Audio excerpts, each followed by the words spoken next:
All right, we are working on section 4.3, talking about rotations. So a rotation is a transformation in which a figure is turned about a fixed point called the center of rotation.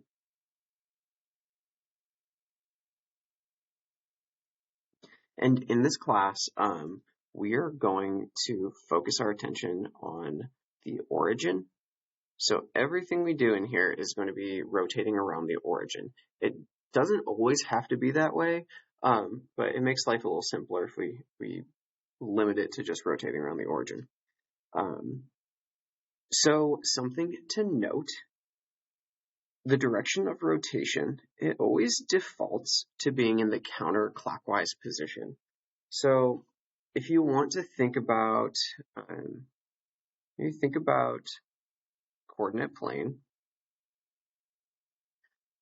you guys know that quadrant 1 is up here in the top right position. Quadrant 2 is in the top left. And then quadrant 3 is in the bottom left, and quadrant 4 is in the bottom right. So in graphs, and if you take pre-calculus, you're going to end up seeing this a lot more. We always kind of start over in this top right position, and we travel this way. So when we're talking about rotations, it's always going to be in this sort of counterclockwise direction. So if you wanted to travel, let's say 90 degrees. Okay, so 90 degrees from some point in quadrant 1. So we have a point way over here. All right. If I wanted to rotate that point 90 degrees, it's going to travel way over here, and it'll end up somewhere over in the second quadrant. All right. And if we kind of draw some lines connecting those, this isn't a great demonstration, but we should end up with like a 90-degree angle formed by those two lines. One way that I think a lot of people, or this, I don't know, this is one of those subjects where it's a little tough to visualize, but I have kind of a way of thinking about it that may be helpful. So let's just say you have some point, again, and this is in our first quadrant, it's 0.24. The way I like to think about this is if I'm at the origin and I want to get to that point, okay, I might try to draw an L. Okay, so that L, I'm going over, say, 2 to the right and up 4. So rather than try to like just take that point and figure out, okay, it's going to be somewhere over here, where's it going to be? I like to think about that L, and it's a lot easier to take that L and sort of turn that 90 degrees. So if our original one went 2 to the right and up 4, and I want to turn that L 90 degrees, I might go up 2 and left 4, which would give me my new point at -4, 2. All right, and that was a 90-degree rotation. If we wanted to rotate it again, so if we wanted to maybe in total do a 180-degree rotation, we'd rotate it 90 degrees, and then we'd want to rotate it another 90 degrees. So my original one, remember, I went 2 to the right and up 4. When I turned that 90 degrees, I went up 2, left 4. So now if I rotate it 90 degrees again, I'm going to go 2 to the left and down 4. You should see that L is kind of rotating. And that new point is going to be at -2, -4. And I'm going to rotate it once more. All right, so now I'm going to go down 2 and right 4. Oh, sorry, I messed my colors up here. Down 2, right 4. So our new point will be at 4, -2. All right, so we did a 90-degree rotation. That got us into the second quadrant. A 180-degree rotation got us down here into the third quadrant. and a 270 degree rotation got us down here into the fourth quadrant. So we have this little cheat sheet in our notes here that I think is going to be really helpful. So they're telling us if we have some point AB, and I gave you this example on this other sheet I've had, where if we started at 0.24 and rotated 90 degrees, we ended up at -4, 2. So just notice 2 and 4 kind of changed over here. So 2, 4 became -4, 2. So if this 2 is A and 4 is B, this combination over here is going to end up being -B, A. You see that? So 2 is A, so if I have a 2, that's going to be an A, and 4 became -4, so it's going to be -B. So on your little cheat sheet here, a 90 degree rotation is going to go to -B, A. And we'll use this a little bit more. It'll make a whole bunch more sense. A 180 degree rotation. Okay, so I was going from this point to this one. So if 2 is A and 4 is B, we ended up with -2, -4. So that's going to be -A, -B. So a 180 degree rotation is going to put us at -A, -B. And a 270 degree rotation. If remember 2 is A, 4 is B. So 4, -2, that combination would end up being B and -A. So we've got B, -A. Let's try that little formula out in this next example. Okay, so A is at 3, 1. B is at 3, 4. C is at 1, 1.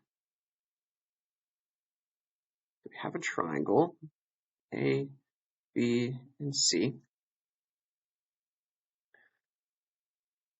So they want us to rotate this triangle 180 degrees about the origin.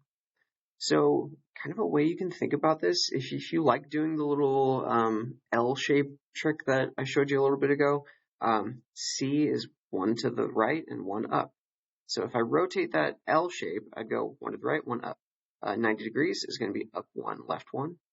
And 90 degrees more is going to be left 1, down 1. So C prime should end up at -1, -1.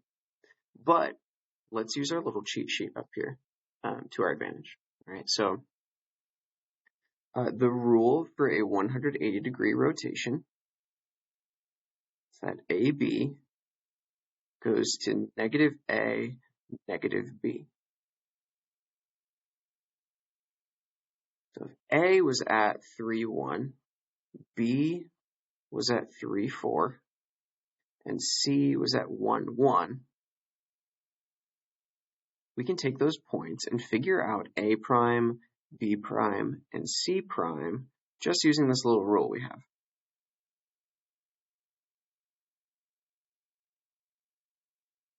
So AB goes to -A, -B. So A and B, the numbers stay in the same position.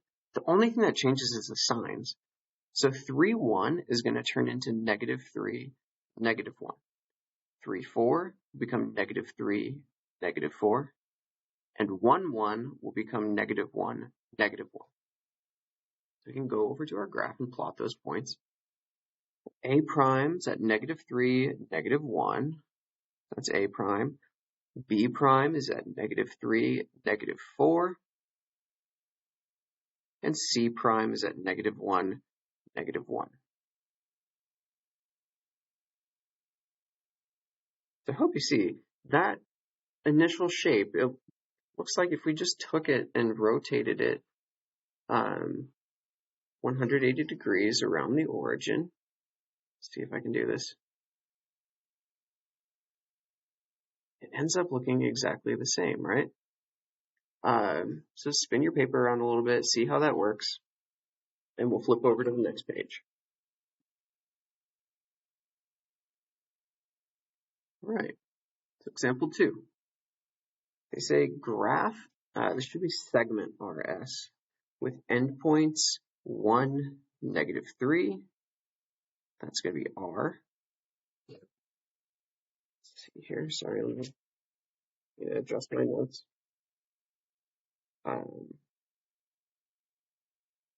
That's R. S is going to be at 2, -6. And we have a composition here. Remember composition, it's multiple transformations all kind of mushed together, or one after another. So our first transformation is going to be to rotate 180 degrees about the origin.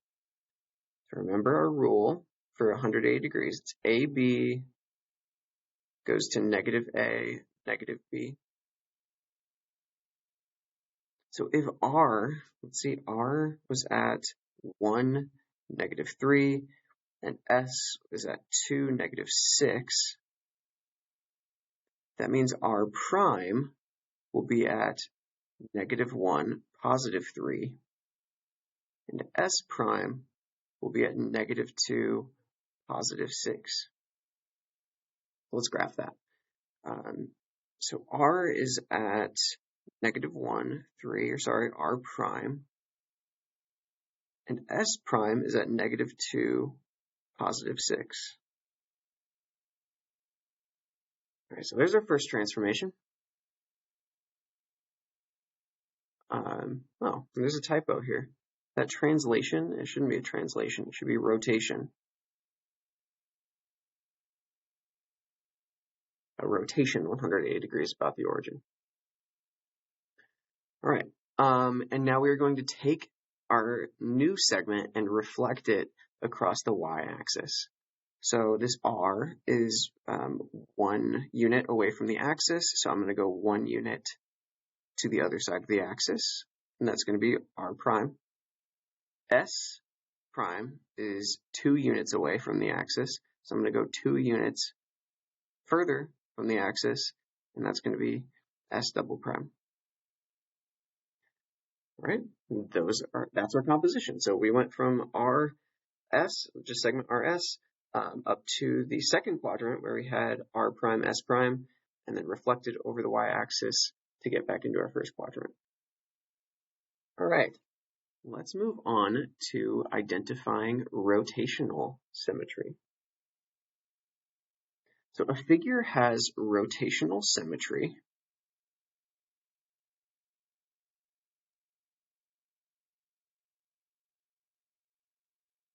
when the figure can be mapped onto itself by a rotation of 180 degrees or less. This is important, 180 degrees or less, about the center of the figure. So for example, the figure below has rotational symmetry because a rotation of either 90 degrees or 180 degrees maps the figure onto itself. So down here, just notice this first figure, I don't know, however you want to think about it. If you took that little fan shape, and I'm going to rotate my paper again here. If we took that fan shape and I'm going to turn my paper 90 degrees.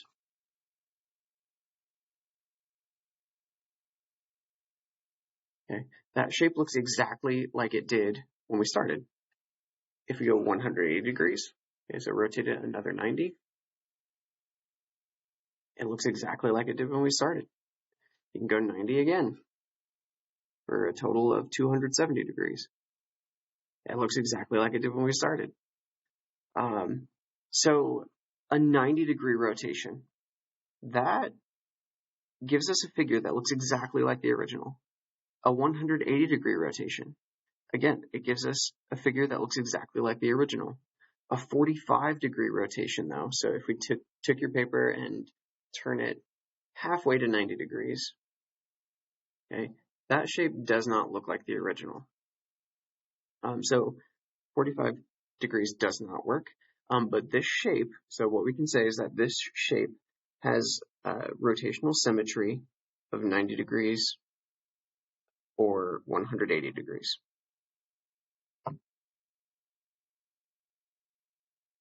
All right, we have a sort of little, I don't know, cheat way of doing this, or figuring out what degree of rotational symmetry we can do with the shape. So first, we kind of need to bring something up. There's a difference between, there's an idea called a regular polygon, and I believe we've talked about this before. I'm trying to find a sticky note here. This will work. So I don't know, let's say a pentagon. I'm going to try to draw a pentagon.